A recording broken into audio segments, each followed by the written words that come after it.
अस्सलाम वालेकुम टिक टाक वाले भरावो, पहली चीज चेक करो माशाल्लाह, मादी चेक करो जनाब।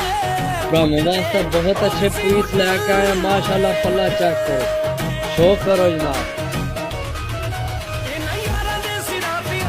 जी दोस्तों माशाल्लाह दूसरा पीस, कलर चेक करो माशाल्लाह। नया पीस जनाब, जेड़ फसा के चुडन वाले कबूतर भरावों वास्ते लेके आए माशाल्लाह। शो करो जनाब इसमें। जी दोस्तों तीसरी मादी चेक करो, एक कट्टी है, सही है, एक कट्टी मादी है बाकी। जी दोस्तों माशाल्लाह जनाब, मादी चेक करो, कल दुम्बी चेक करो जनाब, कल दुम्बी मादी जनाब माशाल्लाह। पर चेक करो पंजवी मादी माशाल्लाह जनाब।